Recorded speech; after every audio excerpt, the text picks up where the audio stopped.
whatever time it may be for everyone tuning in to today's webinar. My name is Ken Corcoran, and I work with the Global Seafood Alliance in our Program Integrity Department. The Global Seafood Alliance is grateful for this opportunity to co-host today's webinar with the British Columbia Salmon Farmers Association. I'd like to thank the Salmon Farmers Association and all of today's attendees across the sector who've tuned in for today's webinar, which includes representatives from Canada's First Nations, local and national government, colleges and universities, NGO and media representatives, seafood buyers, farm and hatchery producers, feed and equipment suppliers, and national and international participants from North, Central, and South America, from Europe and the UK, from Africa, Asia, and the Middle East. It's a testament to the importance of the BC salmon farming industry that such a wide and varied audience is assembled to participate in today's proceedings. I'd like to congratulate the British Columbia Salmon Farmers Association and the First Nations for Finfish Stewardship and the BC Centre for Aquatic Health Sciences for the recent publication of a review of salmon farming in British Columbia entitled Modern Salmon Farming in BC, a Review. BC salmon farmers can rightfully be proud of the work that they're doing to produce healthy seafood that's achieved a high degree of acceptance in the international marketplace and which brings significant benefits to the local communities. I'd like to cover just a few housekeeping items for the meeting and inform everybody that everybody is automatically muted. Registrants will get a recording of this presentation by email via a link sent to you by email afterwards. If you have questions throughout the presentations, type them into the chat box, which is on your screen. And you can do that anytime during the presentation, and then time will be allocated at the end of the live Q&A session. We'll try to answer as many questions as we can, but this is a 1 hour webinar, and we have 15 minutes allocated at the end of it to cover those questions. If we don't get to your particular question, please be assured we'll follow up separately after the event. So just to describe the objective of this webinar, the objective is to educate our stakeholders about salmon farming in British Columbia and to provide more visibility into responsible practices that are used by the sector. We hope this is an informative experience for all attendees, and thank you for joining us. With that, I'd like to turn the meeting over to Brian Kingsit, who's the Executive Director of the British Columbia Salmon Farmers Association, who will introduce all the speakers and moderate the session. Brian, go ahead. Thank you very much, Ken. So as Ken said, I lead the BC Salmon Farmers Association, and I'm very proud to represent the salmon farmers and the suppliers of the sector in British Columbia. We're joined here today by some great representatives from the young salmon farmers of British Columbia. Catherine Smith, Matthew Wilson, Amanda Luxton, Peter Park, and we're also joined by Isaiah Robinson, the Chief Deputy Councillor for the Kitasoo First Nation, and we're going to be talking about how we farm salmon responsibly in British Columbia. I'd like to start by getting each of our guests to introduce themselves and talk a little bit about themselves and where they work. So Ken, actually, let's go backwards and let's start with you. All right, sure. Yeah, my name's Ken Corcoran. I'm based part of the time in Idaho, part of the time in New Hampshire, where the GSA office is located. I've worked in the aquaculture industry for my entire career, in part with salmonids in mainly trout in Washington and Idaho, and then in the shrimp farming industry globally in Asia and Africa. And I've been working with the Global Seafood Alliance for the last 12 years approximately. Thanks, Brian. Excellent. And Isaiah, I'm going to go over to you. Can you tell us a little about yourself and the Kitasoo First Nation? Yeah, thanks, Brian. So Isaiah Robinson, the Deputy Chief Councillor of the Kitasoo Nation. I currently oversee the Development Corporation as its General Manager too, so I have a bit of a dual role.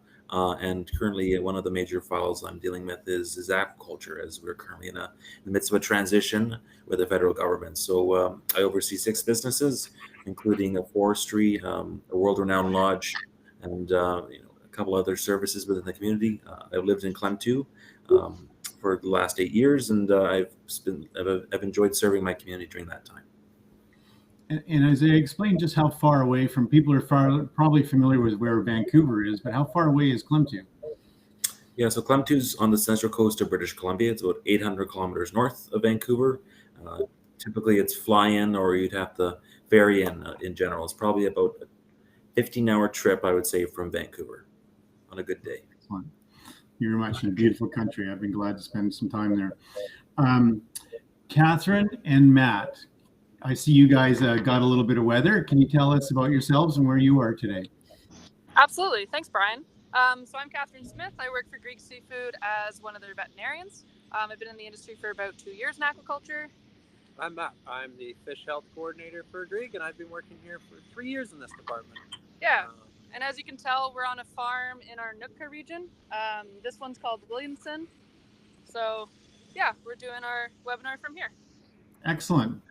And for those who don't know, that's the very northwest corner of Vancouver Island. So Amanda, can you introduce yourself? Yeah, hi. My name is Amanda Luxton. I work for Mowi Canada West. I've been in the aquaculture industry for just over 11 years now. During that time, I've only been in the freshwater department, but I just recently joined the broodstock department. So I am now the Salton broodstock site manager on Northern Vancouver Island. Excellent. And last but not least, Peter, where are you and tell us a bit about yourself today? Absolutely. I'm based out of Vancouver, and my name is Peter Park. I'm technical manager, as the title states, but basically what that means is I'm in charge of both the nutrition formulation and the product management departments for Spreading North America. We have 2 facilities in Canada, one on each coast, and one in the United States. And I've been with Spreading now for just under 4 years. Prior to that, I actually came originally from Southwestern Ontario as a nutritionist formulating for commercial pig feeds. Cool. Great to be here. Excellent. Thanks very much. So Ken, I'll start back with you. Can you just tell us a little bit more about the Best Aquaculture Practices certification? And can you explain how that works with BAP ensures that we use responsible practices on our salmon farms that are certified? Sure. Thanks, Brian. So I should start with a bit how the standards are created, and the development process for our standards follows a defined process that starts with initial drafts being developed by technical committees that are composed of subject matter specialists from industry, academia, and regulatory sectors and NGOs. And once those standards have been drafted, an initial draft by those technical committees, they're handed over to what we call our Standards Oversight Committee, which is overall responsible to review those drafts and approve or suggest changes. Before then, a version would be published online for public comment. Our Salmon Farm standard has been under an update process, and it just completed its public comment period. And some of the participants on the call may have taken advantage of the opportunity and inputted some of their comments that we're then in the process of reviewing right now. So GSA owns these standards, but the auditing against the standard is done on an annual basis by auditors that are not employed by us, but are employed by third-party certification bodies who have selected their auditors, trained them, and qualified them. And then every 3 years, these auditors have to pass a BAP training program that we organize for all the respective standards that we have.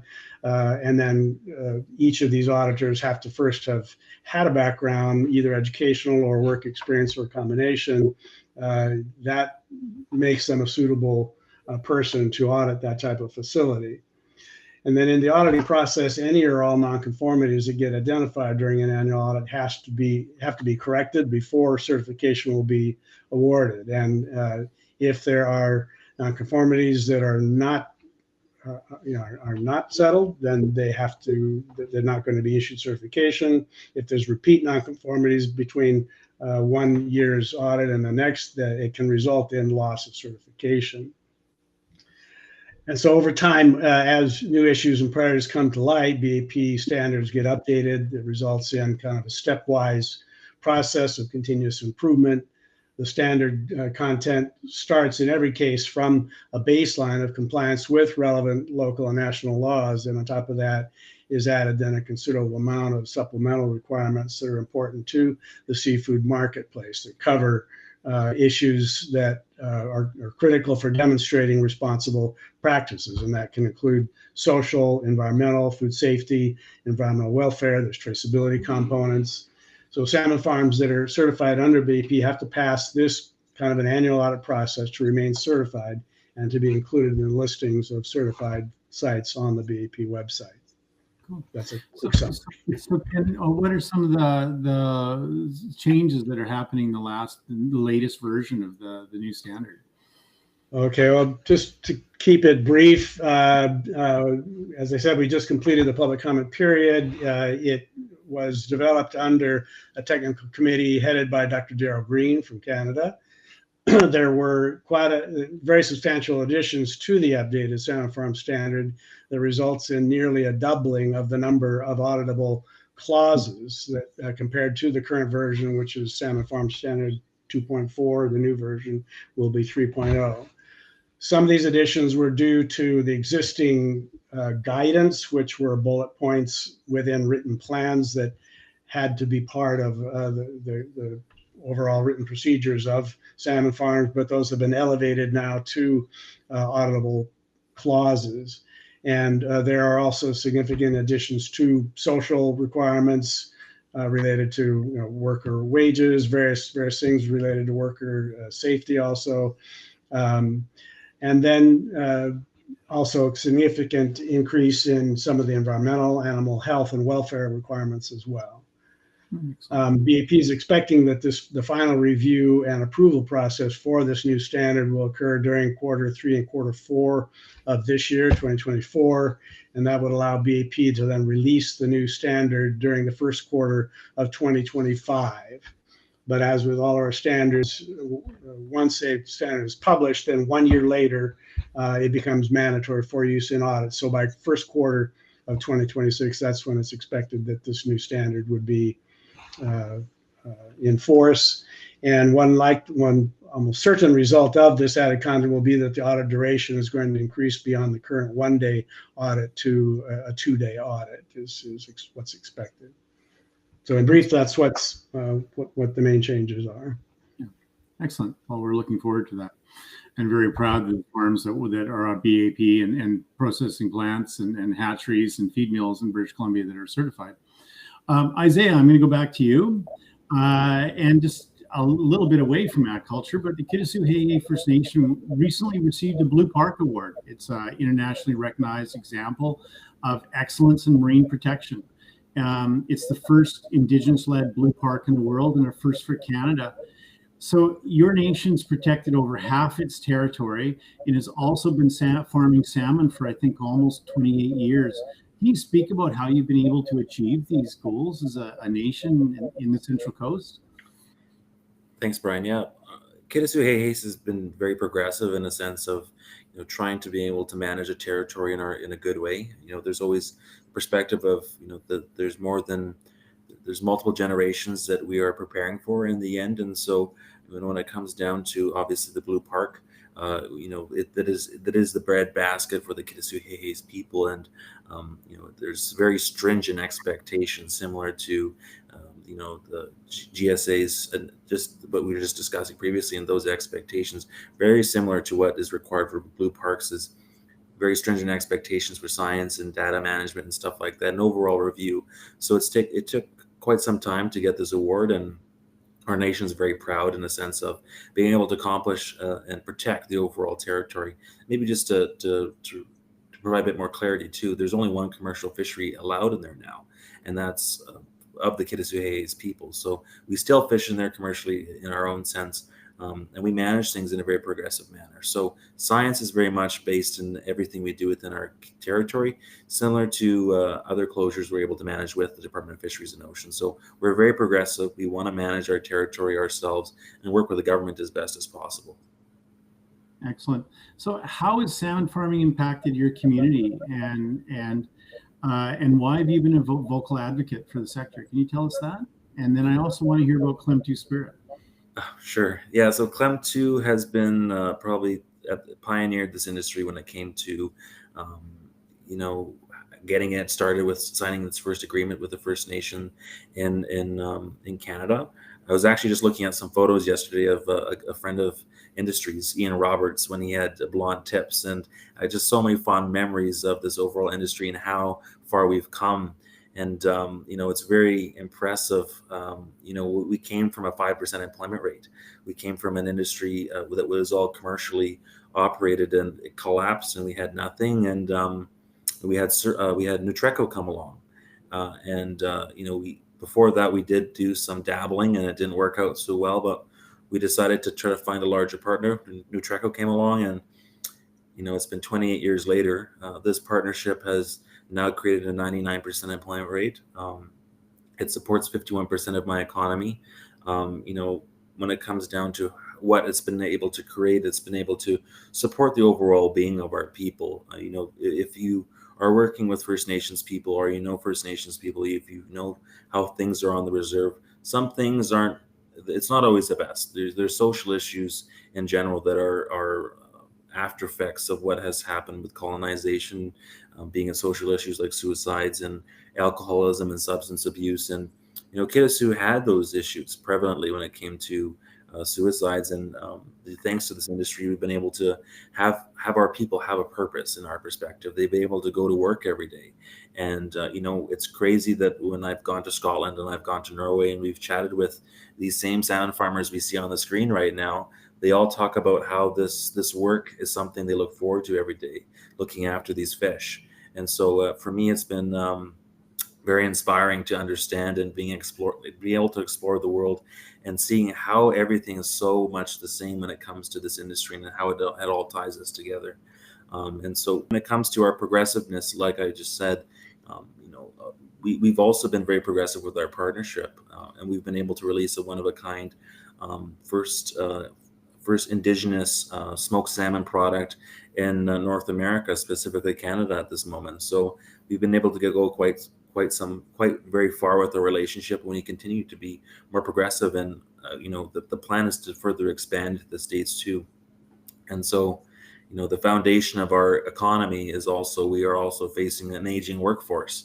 So we've actually decided to do the smoked salmon to support our people. It's not as rigorous as hog situations and the cold, wet weather or cold climates that my people have to face when it comes to processing the fish in these cold processing plants. So we've come to a slower pace that's more enjoyable, I would say, and it's creating such a great value-added product in general for Canadians at this point. Excellent. Catherine and Matt, standing out in the rain, I'm going to go to you guys. So you're both fish health professionals looking after the health of your fish for Grieg Seafoods. Can you tell us a little bit about what goes into raising healthy and happy fish? And can you show us a little bit, while you got your phone there, show us a little bit of the farm? For sure. Thanks, Brian. So I'll start, and I'll say that in terms of fish health, we're involved with our salmon from egg to plate. So at the hatchery, that will be working closely with technicians there to make sure that water husbandry is good. We run a disease surveillance program at Grieg, just a surveillance program, where the fish health team goes out once a week just to chat with the staff, check them up and everything. We also have vaccine programs, so all of our fish are vaccinated before they go to sea. And then for the sea site, which I'll pass over to Matt. Yeah, so on the sea sites as well, the farmers are responsible. Every day they go out, they check on the fish, we make sure the welfare is good. They make sure they're happy, that they have good environmental conditions, that we're feeding at the right time, the salinity's good, the current's good. We check all of these things before we do anything. And then they also check, if there are any mortalities, they go through, they look at them, and then that's kind of more where we come in with fish health. So if there's anything they're unsure about, we come out, we take a look, and we make sure they're happy. I'll just show you the farm right now. So we're on a square pen farm. This is one of the BAP certified farms we talked about. You can sort of see, hopefully, there's some fish in there. And yeah, so we have the feeders here. This farm in particular has an oxygen generation barge at the end so that we can supplement the environment in case we have environmental problems. All the managers and everyone lives up there on site. From there, they're able to see. They have cameras in all the pens, and they do all their feeding.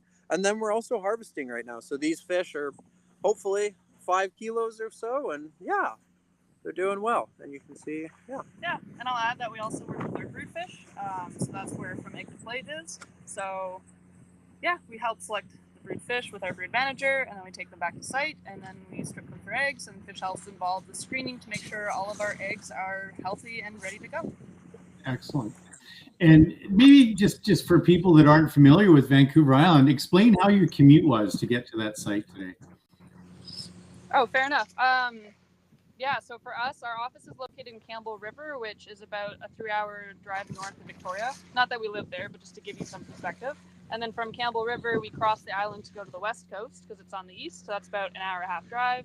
Then we hop in a boat, and then it's about a 30-minute boat ride to the seaside. That's why our farmers do camp shifts. So they'll come out for 8 on, 6 off. And then that's just one of our west coast sites. We have another one at a different inlet that's about a 2.5-hour drive before the 30-minute boat ride. And then on the east coast, about an hour's drive and then a 40-minute boat ride. About that? Yeah. And I know our sites are close. Other companies like Maui, it's more like a trek, like a 3-hour drive, maybe a plane ride for some of them. Yeah. sites, but they are really pretty. It's not so sunny today, but you get really nice views from these sites, which is always super cool. Yeah, and what kind of wildlife do you guys see going by the farm there when you're working out on the farms?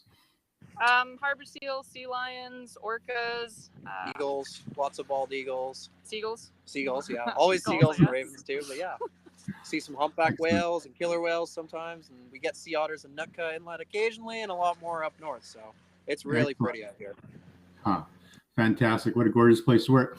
So talking about your roles, there's been a lot of concerns on social media around sea lice on salmon farms and antibiotic usage for illnesses. Can you speak more about the mitigation measures that are in place to make sure that sea lice aren't an issue, and also how you make sure that we don't create antibiotic resistance and prevent the harming of the marine environment in your work?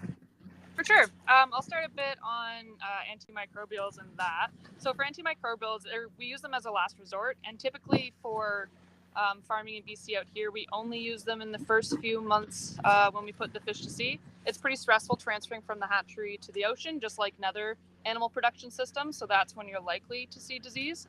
So we do our best to plan where we put our smolt. So like what coast they're going into, and if there's, because depending on like freshwater versus saltwater salinity, you can kind of predict the incidence of the disease. So we look at all these factors. We try and minimize our use of antimicrobials or stress, but if we do have to use them, we go out and we take samples of the bacteria that we're targeting, and we run antimicrobial sensitivity tests at the beginning before we use the antimicrobials, and then at the end just to monitor resistance. So that's that section. And then in terms of sea lice, they're actually a parasite, and we don't use antimicrobials to manage them at all. I'll let Matt talk a little bit more about how we manage them, but I'll start off with that. Yeah. They're a parasite, but firstly, realistically, what we do is we count them every single week. So anytime that we think the wild salmon are near, or there's a high-risk situation, that there would be interactions with the wild, we make sure that we're out there counting them every single week so that we don't let the populations get out of control. In terms of treatment, there is an in-feed treatment that we do use, but we only use that when they're really young, and we only use that once because we are concerned about resistance. Oops, we lost you there for a sec. I lost you there for a second, Matt. I think what Matt's explaining is that they use a combination of... Under all the there you go. I'm going to need you guys just to back up for about 2 minutes. We could say things, but I guess the wind got your mic there for a bit. So maybe just go back after in-feed treatment.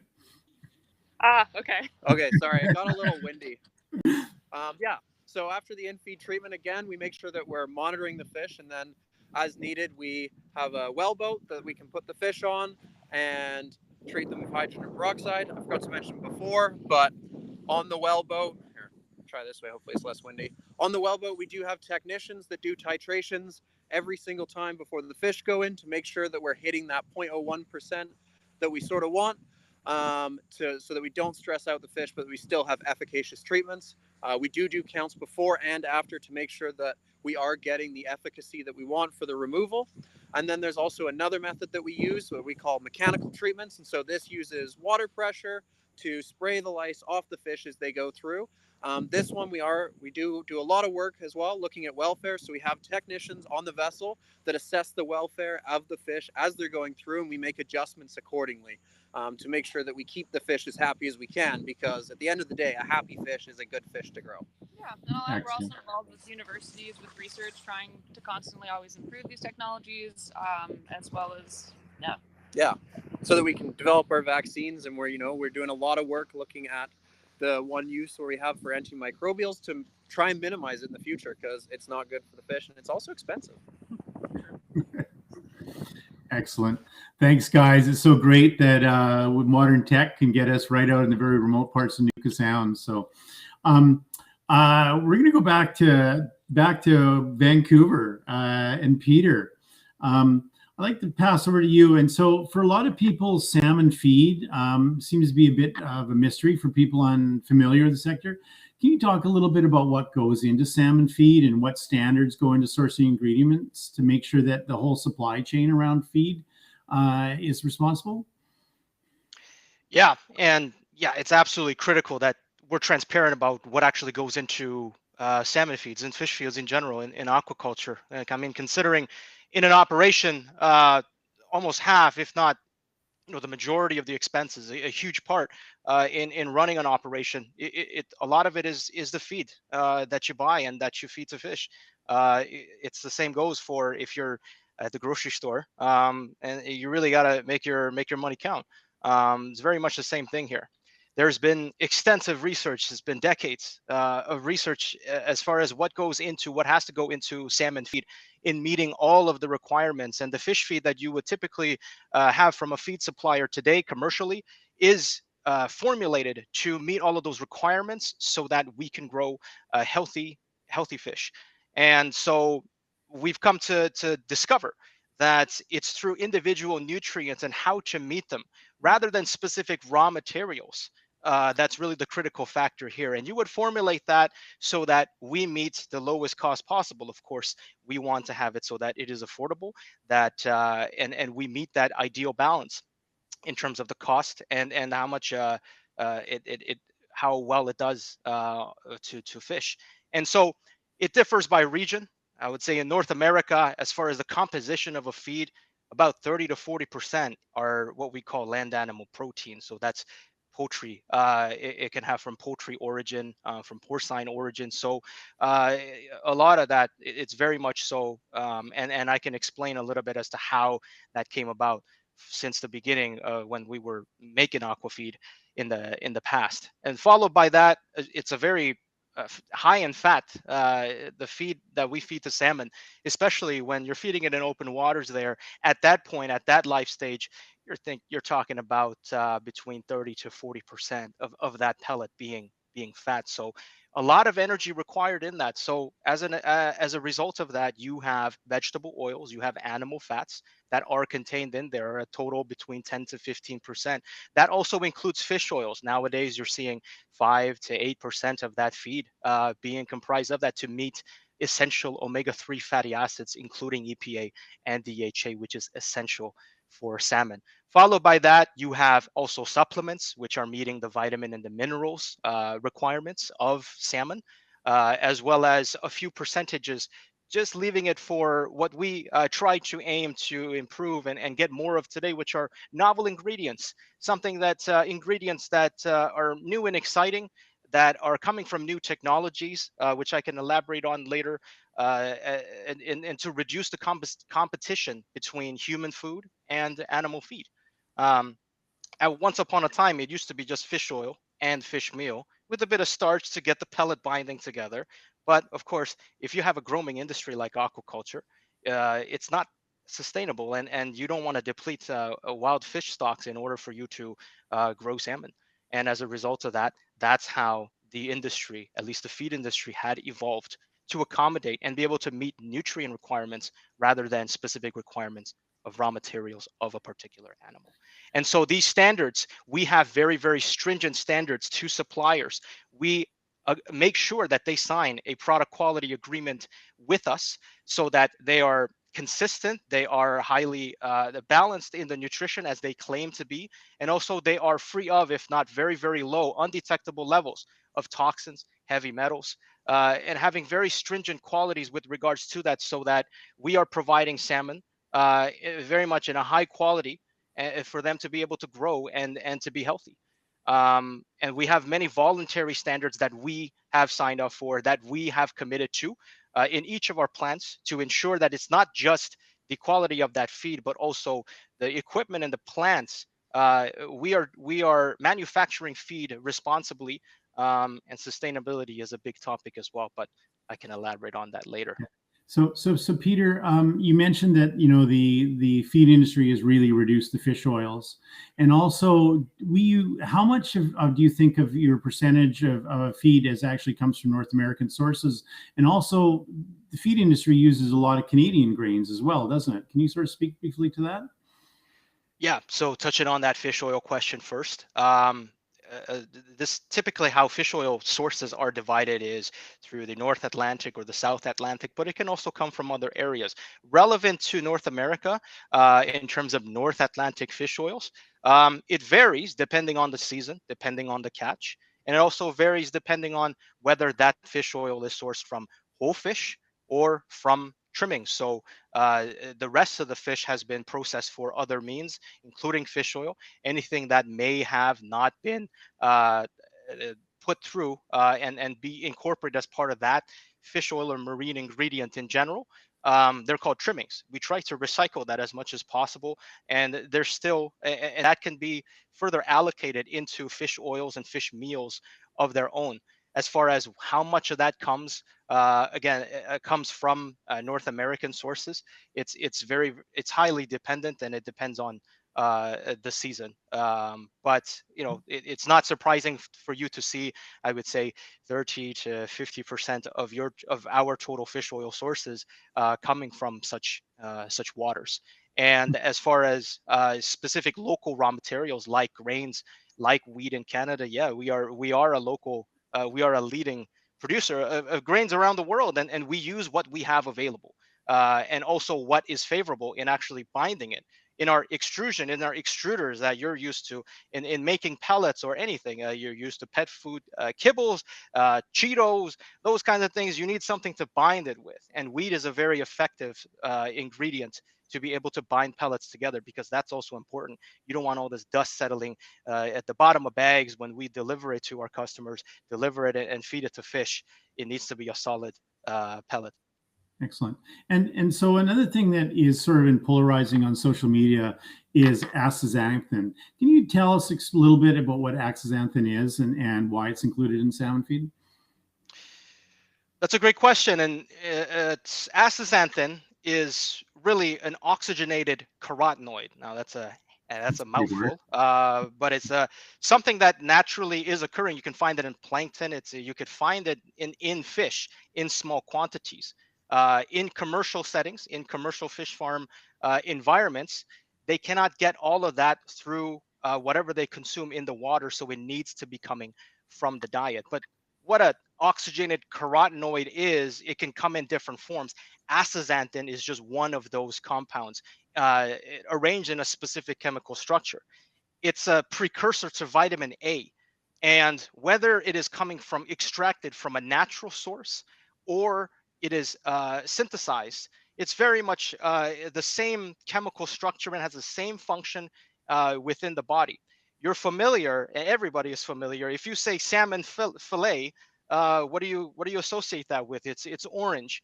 That's the color. That's astaxanthin is what creates that color. And so whether it is naturally or synthetically derived, it is performing the same function as the same structure. And that's really that's what astaxanthin is. It can provide also other effects, such as it can be a very good antioxidant as well. So it performs many essential and also beneficial functions. It's like as if some vitamin supplements you take, it can be coming from natural sources. it could also be coming from synthesized sources, sort of like how we do it in human nutrition. That's what I could say about astaxanthin. Okay, thanks a lot, Peter. So Amanda, you've been very patient. You've got experience both working in salmon hatcheries, and now you're on a brood site. So the freshwater portions. Can you talk a little bit more about your selective breeding and how that impacts fish health and future generations and that sort of thing? Yeah. So I don't have a whole lot of experience with brood. I kind of knew what they did at the beginning, but now I am diving in and learning a lot more, and it's very, very cool. So selective breeding is one of the many key factors to the success of the salmon future offspring.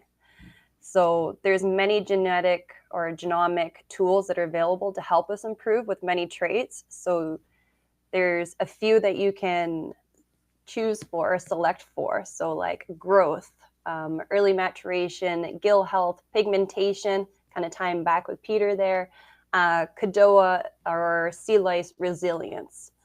So breeding programs allows us to improve all these traits, but also maintain genetic diversity. And I just found out that MOE has a closed system. So all of our selective breeding and all of our selection is done in-house. We don't bring any new genetic material in from anywhere, which is kind of cool. And tell us about the broodfish themselves. How big are some of those broodfish? Well, my staff was just recently out at another sea site. So I'm currently at a site that is being built and we're ready for fish. But we've had a few delays right now, but they were out there and they were sorting the fish and they were like, Amanda, like these fish are huge. And I was like, okay, how big are they? And apparently they're like 16 to 18 kilos with some whoppers who could be 20 to 22 kilos. This is my first year and I already know that I'm going to get my butt kicked. But I'm prepared for it. But yes. Yes. So when you were in the hatchery side, you were managing a recirculating aquaculture system, which we refer to as a RAS facility, but means recirculating.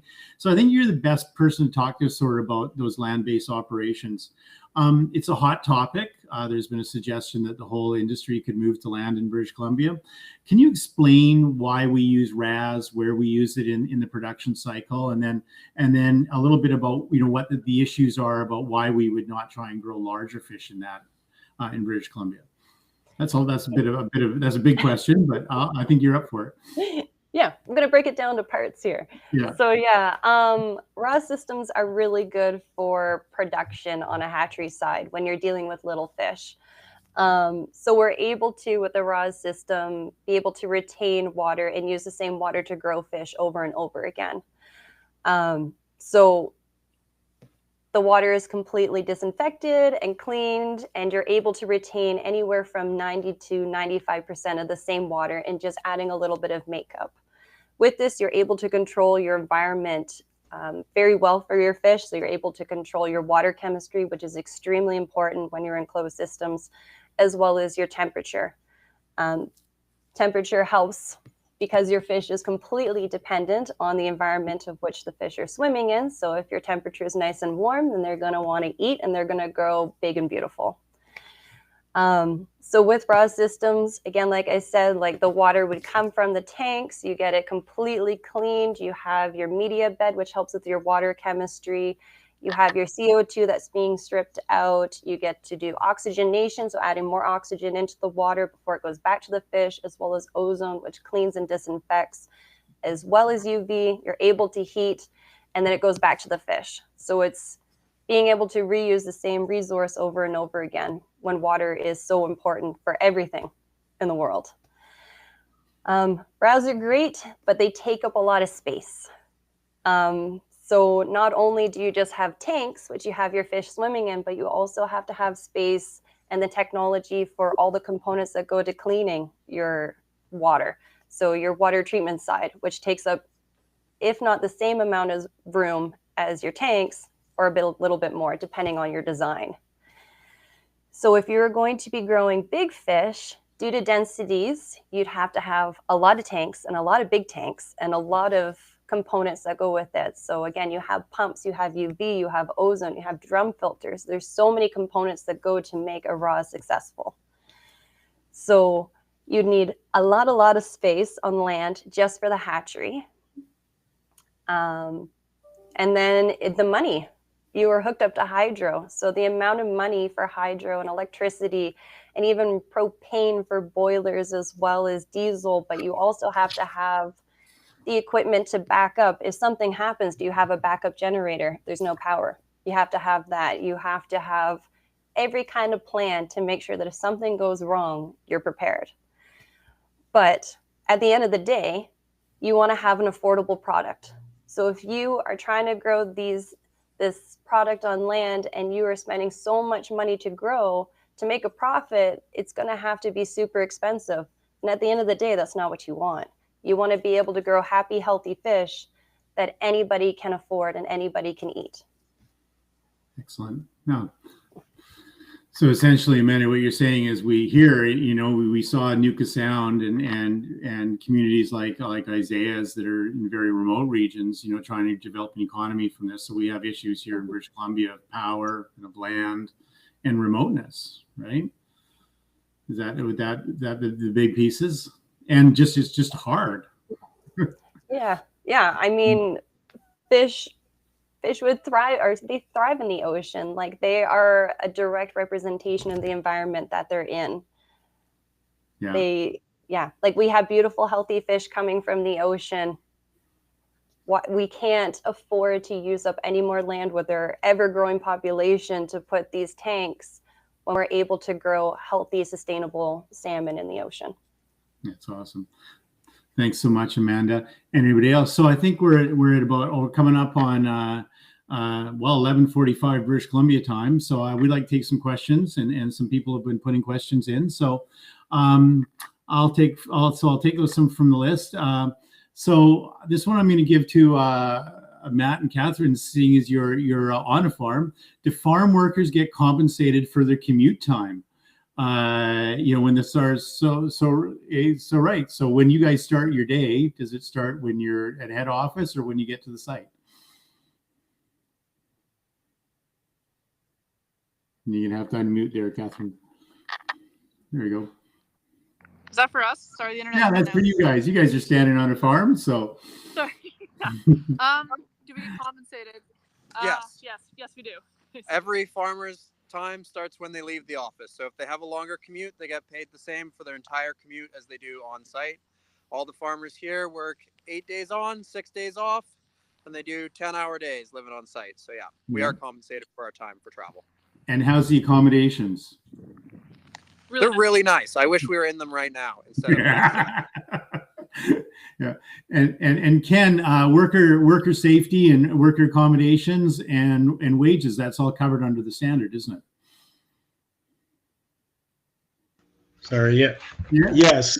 So there's requirements within the BAP standards for salmon and most of the standards for if there is accommodation provided, it has to be suitable quality for whatever the normal conditions are in the country.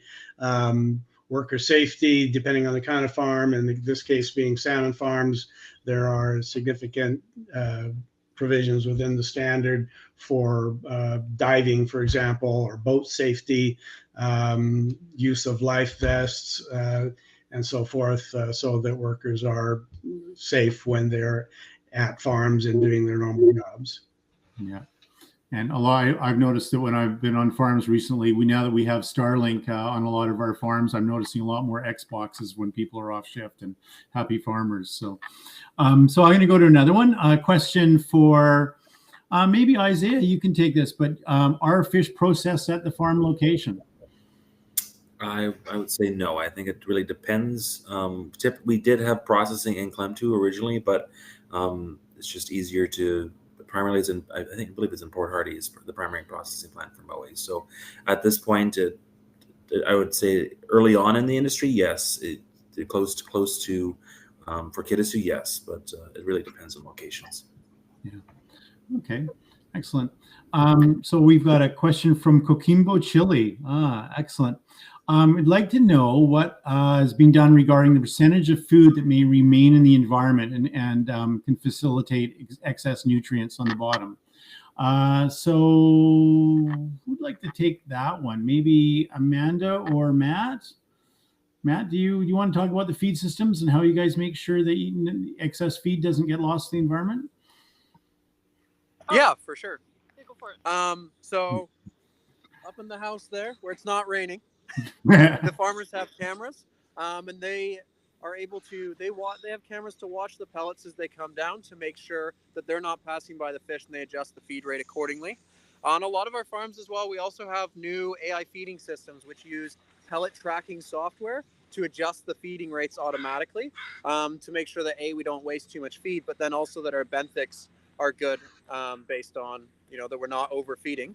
We also have a big fallow period in these areas, so we do all in, all out for our region management. So once Nootka is harvested out, all 5 farms here will be in fallow so that we can let the environment recover and make sure that we're starting fresh at the end of the cycle. Excellent.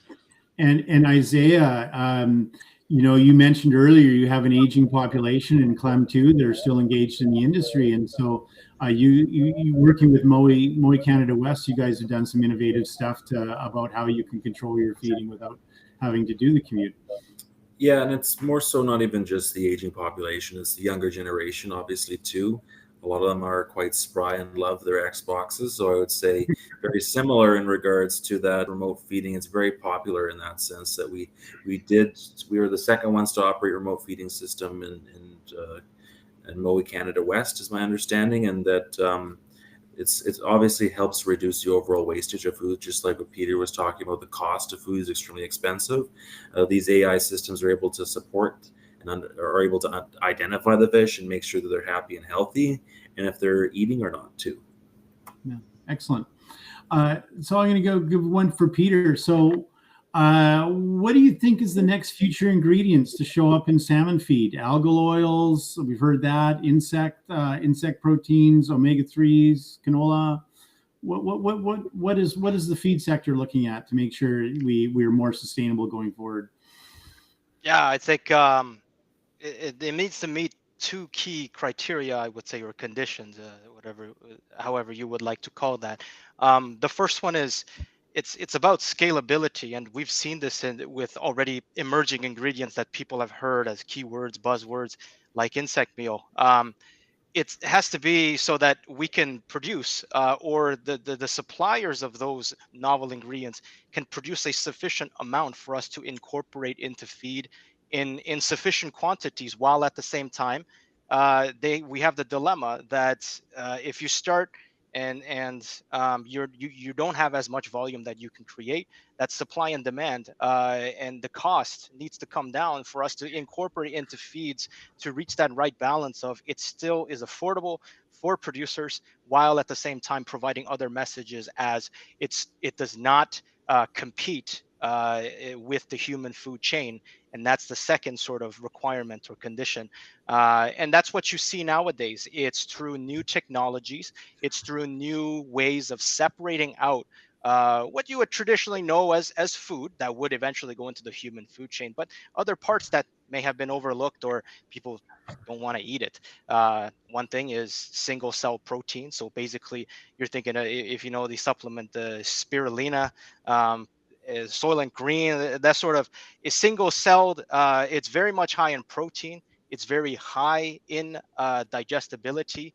It's sort of those things that otherwise people, they look at that. I mean, it's not the most appetizing thing for them, but it's highly nutritious for other animals, including fish.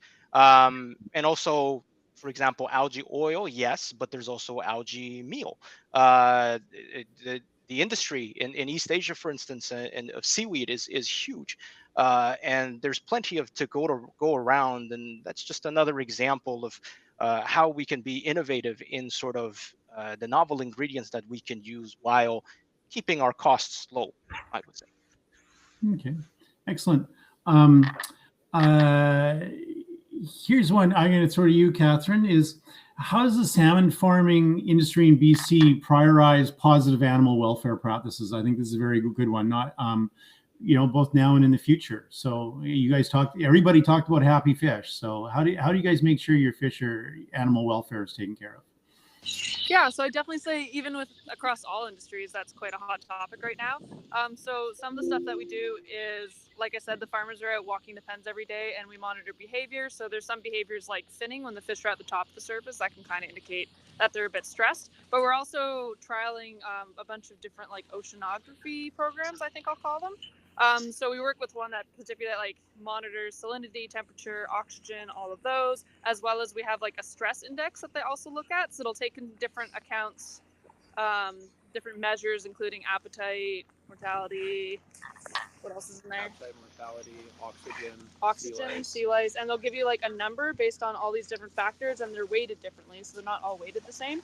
And that number kind of gives you an indication of like the stress of the fish. And then we can work with our mitigation factors, like if we need to supplement oxygen or if we should stop feeding because the oxygen's too low to feed. Like we can supplement mitigation measures to protect the welfare of our fish. So yeah, those kinds of things.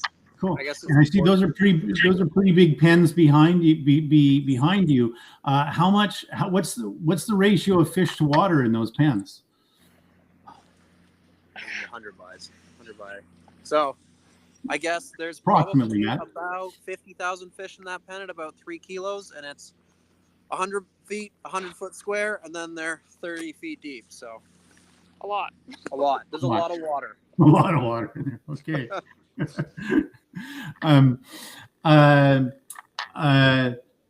Let me see here. Here's and I'll how has the nutrient cycling capacity of each fjord or inlet calculated during the siting process? And I think Isaiah, you guys do a lot of environmental management. You might want to speak to that. Matt and Catherine, you may want to speak to that about how the farms are distanced apart and how that's all calculated during the siting process. Matt and Catherine, I guess first there. You go first. Yeah. What can we say? So for the nutrient cycling, I guess like we were talking about earlier, how we had like the fallow periods and everything, right? So because we have been farming in these regions for so long, we have a pretty good idea of how much biomass and how much time results in what sort of deposition on the bottom and how long it takes for this to recover. And so there's even a process within the DFO that before you can restock any of your farms, you have to pass a bunch of benthic tests to ensure that the bottom is back to the point where it needs to be.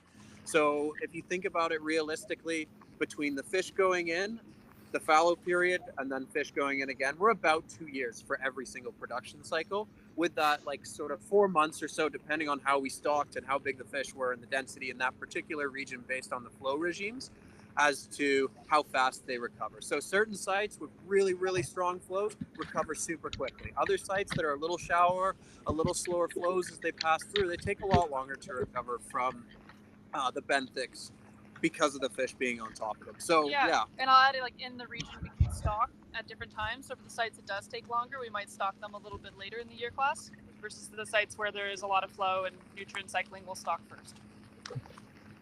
Yeah, Brian, probably it's very similar too in regards to like medication that's used. Obviously, when you're talking about the way we manage our territory and the sediment that builds up, we additionally do science on the sediment that hits the bottom, whatever's there, and the overall fallowing time for Kitassus is a bit longer than the overall expectation for DFO. I believe ours is a year, when some fallowing times is much shorter. So it really depends on partnerships, but yeah, lots of science is done to ensure that there's very little to no impact within our territory.